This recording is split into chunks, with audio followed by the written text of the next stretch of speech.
ಯಾಕೆ ಕೂಗಾಡ್ತಾ ಇದೀಯ ಅಂಬಿಕಾ? ನಾನು ಸರಿಯಾಗಿ ಪ್ರಶ್ನೆ ಮಾಡ್ತಾ ಇದ್ದೀನಿ. ಹೌದು, ನಿನಗೆ ಈ ಕೂಗಾಡೋದನ್ನ ಬಿಟ್ಟು ಇನ್ನೇನ್ ಗೊತ್ತಿದೆ ಹೇಳು? ಈಗ ಕೋಪದಲ್ಲಿ ಕೂಗಾಡ್ತಾ ಇದ್ಯಾ. ನೋವಾದ್ರೆ ಇದನ್ನೆಲ್ಲ ಹೋಗಿ ದುರ್ಗನ ಹತ್ರ ಹೇಳ್ತೀಯ.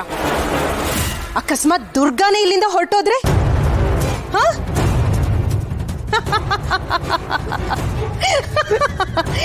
ನಿನ್ಗೇನು ಮಾಡಕ್ಕಾಗಲ್ಲ ಅಲ್ವಾ? ಯಾಕೆ ಯಾಕೆ ಮಾಡ್ತಿದ್ದೀರಾ? ಪಾಪ ಹಿತನ್ ಯಾಕೆ ಕೊಲ್ಲೋದಕ್ಕೆ ಹೋಗ್ತಾ ಇದ್ದೀರಾ?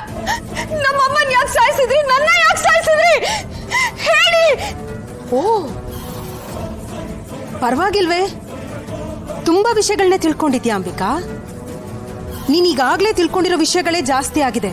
ಇನ್ನೂ ವಿಷಯಗಳನ್ನ ತಿಳ್ಕೋಬೇಕು ಅಂದ್ರೆ ಅದು ನಿನಗೆ ಒಳ್ಳೇದಲ್ಲ, ಅಪಾಯನೇ ಜಾಸ್ತಿ.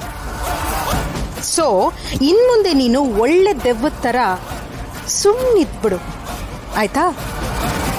ಮನೇಲಿ ಏನೇನಾಗ್ತಿದೆ ಅಂತ ನೀನು ನೋಡಬಹುದಷ್ಟೇ, ಎಲ್ಲ ವಿಷಯದಲ್ಲೂ ತಲೆ ಹಾಕಬಾರ್ದು.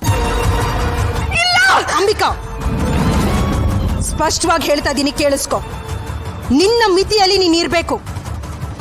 ಈ ಮಾಳ್ವಿಕಂಗ್ ಕೋಪ ಬರೋ ಥರ ನೀನೇನಾದ್ರೂ ನಡ್ಕೊಂಡ್ರೆ ಅದು ಪರಿಣಾಮ ಅನುಭವಿಸೋದು ನೀನಲ್ಲ, ನಿನ್ನ ಪ್ರಾಣಕ್ಕಿಂತ ಹೆಚ್ಚಾಗಿ ಪ್ರೀತಿಸೋರ್ಗೆ ಏನಾಗ್ಬೋದು ಅಂತ ನೀನೇ ನೋಡ್ದ್ಯಲ್ಲ. ಹುಷಾರ್.